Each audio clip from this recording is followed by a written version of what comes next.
Welcome back, everyone, for another deep dive. This time, we're setting our sights on Africa. A continent that truly has it all. We're talking iconic savannas, teeming with wildlife, vibrant cities bursting with culture, ancient wonders that whisper tales of bygone eras, and so much more. It's a place that can ignite your sense of adventure, offer serene escapes, and everything in between. Yeah, it's a pretty diverse continent, to say the least.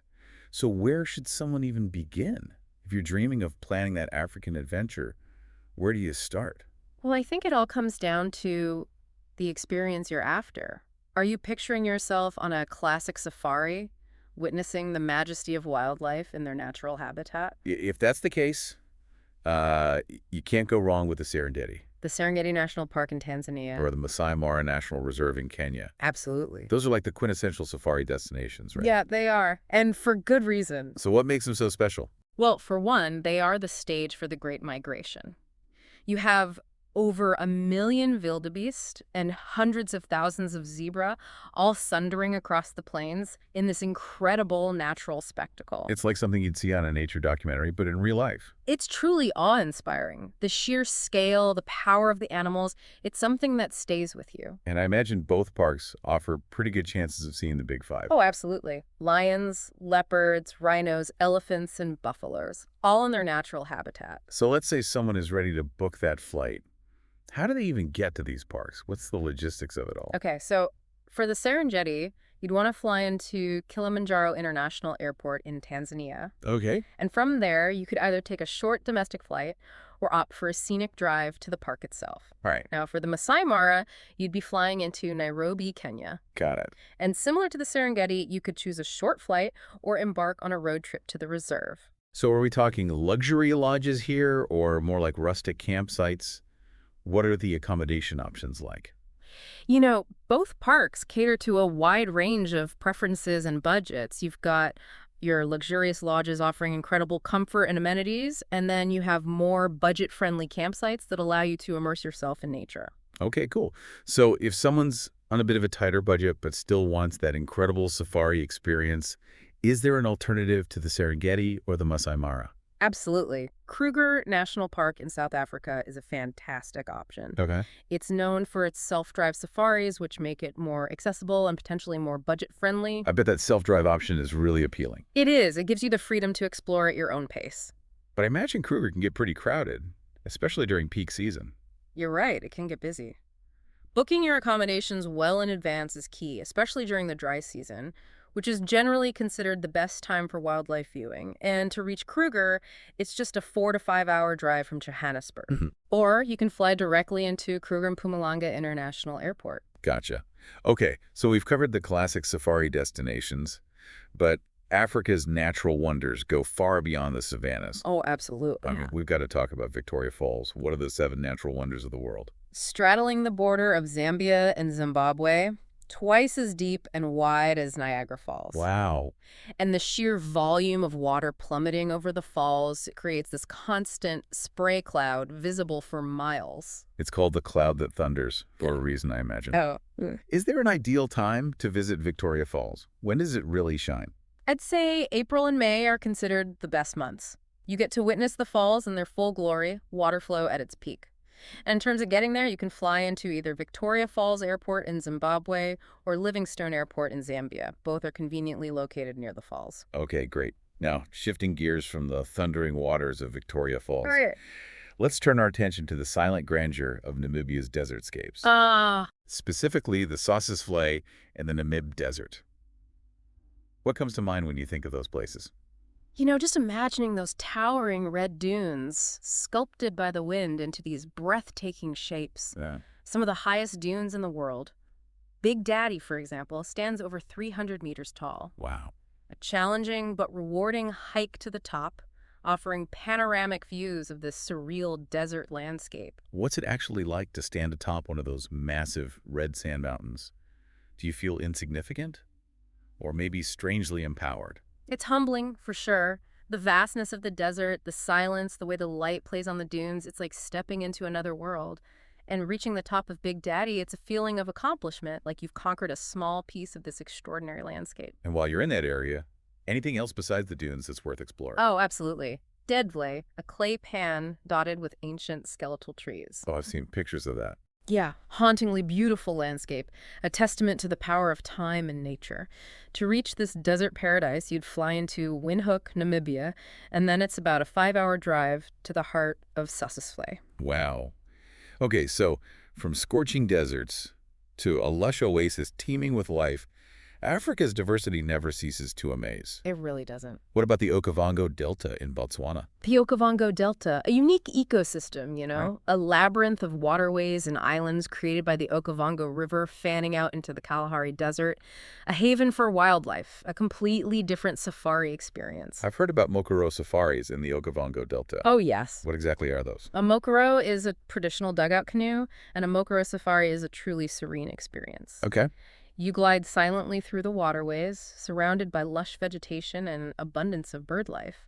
It's a chance to connect with nature on a deeper level. It sounds incredibly peaceful. How does one even get to such a remote and pristine location? The best way to reach the Okavango Delta is by flying into Mon, Botswana. And from there, you can take a light aircraft transfer to your chosen lodge or camp within the delta. Okay, so we've got the wide-open plains of the Serengeti, the dramatic spectacle of Victoria Falls, the surreal landscapes of Sossusvlei, and the serene waterways of the Okavango Delta. It's incredible how much variety this continent offers. And we've only just scratched the surface. Africa is a continent of endless possibilities. Well, I'm eager to keep exploring. Let's dive into some of the vibrant cities and cultural experiences that Africa has to offer. Let's transport ourselves to Marrakech, Morocco, a city that just awakens all your senses. Ooh, Marrakech. I've heard so much about it. Imagine stepping into the bustling energy of Jema El Fena Square. It's this whirlwind of performers and storytellers and food vendors. Yeah, I can almost smell those aromatic spices and hear the rhythmic beat of the drums. What's the best way to get to Marrakech? You'd fly into Marrakech Menara Airport, which is conveniently located just outside the city center. And from there, you can easily immerse yourself in the labyrinthine souks, those vibrant marketplaces where you'll find everything from handcrafted leather goods to those intricate carpets. Marrakech sounds like an explosion of colors, culture, and just sensory overload in the best possible way. It truly is. But what about Fez, Morocco? I've heard it's considered the country's cultural capital. Fez is a city steeped in history and tradition. Mm-hmm. Its Medina, a UNESCO World Heritage Site, is this maze of narrow, winding streets. You'll find ancient tanneries, bustling workshops, and hidden courtyards. To reach Fez, you can fly directly into Fez's airport, which Yeah. is well connected to major cities. Yes, and from there, the best way to experience Fez is to just lose yourself in the Medina. Just soak it all up. Exactly. And speaking of ancient history, we can't forget about Cairo, Egypt, Oh, home to one of the 7 wonders of the ancient world. of course, the pyramids of Giza. Yes. Standing at the foot of those colossal structures, it must put things into perspective, right? It really does. To get there, you'd fly into Cairo International Airport, and the pyramids are just a short drive away. While you're in the area, I highly recommend exploring the Valley of the Kings in nearby Luxor. The Valley of the Kings. Elaborate tombs of pharaohs. A glimpse into the grandeur and beliefs of a bygone era.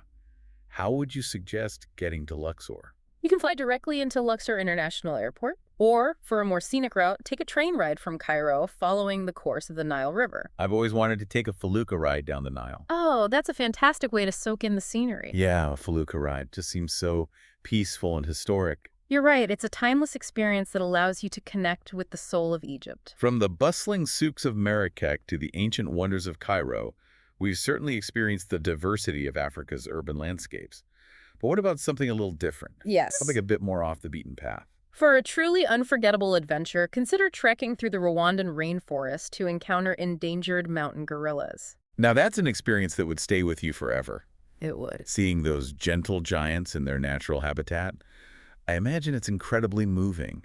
Where would one even begin such a journey? You'd fly into Kigali International Airport in Rwanda, Okay. and from there, it's about a 2 to 3 hour drive to Volcanoes National Park, where the gorilla trekking takes place. And Rwanda is also home to Yungwe Forest National Park, another incredible primate sanctuary. I've heard they have a fantastic canopy walkway there. Yes, breathtaking views of the rainforest from high above the forest floor. From the dense rainforests to the towering peaks, Africa offers adventure at every elevation. That's right.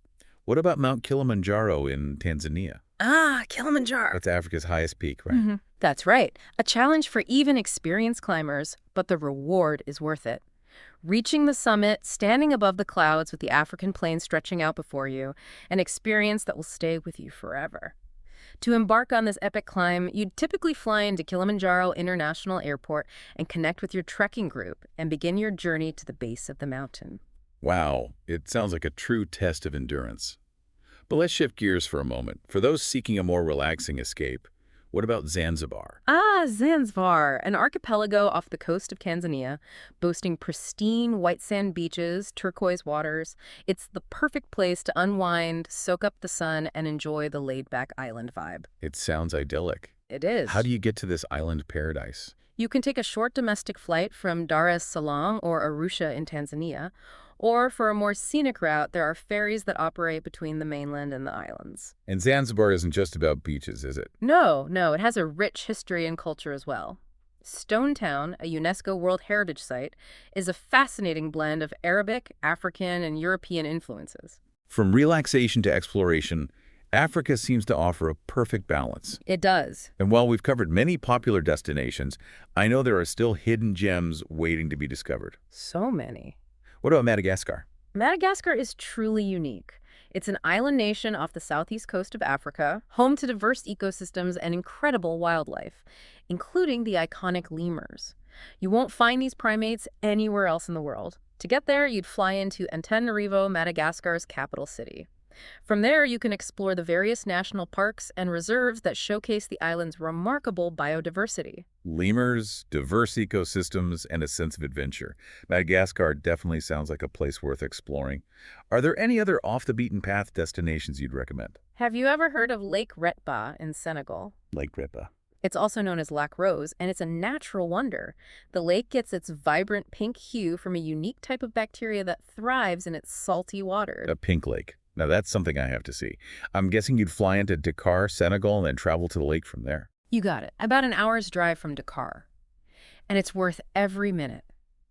Imagine standing on the shores of a pink lake with salt crystals sparkling in the sun. From pink lakes to towering mountains, from vibrant cities to serene deserts, Africa's beauty and diversity continue to amaze me. They really do. We've covered so much ground in this deep dive, and I feel like we've only just scratched the surface. That's the beauty of Africa. There's always more to discover, more to experience. It's almost overwhelming, but Yeah. in a good way. So for our listener who is now utterly captivated by the idea of exploring Africa, where do we even begin to wrap up such an expansive topic? I know, right? It is a lot to take in. We've journeyed from the vast savannas of the Serengeti to the surreal landscapes of Namibia, from the bustling souks of Marrakech to the tranquil waters of the Okavango Delta. What are some key takeaways you hope our listener will remember when planning their own African adventure? I think the most important thing is to approach Africa with a sense of curiosity and openness. It's a continent that will challenge your perspectives and expand your understanding of the world. We've touched on so many incredible destinations, but it's important to remember that this is just a starting point. Each country, each region has its own unique story to tell. Exactly. Don't be afraid to venture off the beaten path to discover those hidden gems that will make your journey truly unforgettable. I think we've equipped our listener with a solid foundation for planning their African adventure. But what's the next step? What should they do with all of this newfound inspiration? Now it's time to delve deeper into the destinations that truly resonate with them. Do some research, read travel blogs, watch documentaries. Picture yourself in those places and let that excitement fuel the planning process. And don't forget to consider the practicalities. Yes, What time of year is best to visit? What are the visa requirements? What kind of budget should you expect? those are all important factors, but ultimately the most important thing is to follow your heart and let your passion for exploration guide you. Africa is a continent of contrasts, where ancient traditions meet modern influences, where wildlife roams freely against a backdrop of breathtaking landscapes. It's a place that will awaken your senses and leave an imprint on your soul. I couldn't have said it better myself. So to our listener, I say this: embrace the adventure. Let Africa captivate you, and I guarantee you'll return with a newfound appreciation for the beauty, diversity, and resilience of this extraordinary continent. Well said. And until our next deep dive, keep exploring, keep learning, and keep seeking those experiences that make life truly extraordinary. Happy travels, everyone!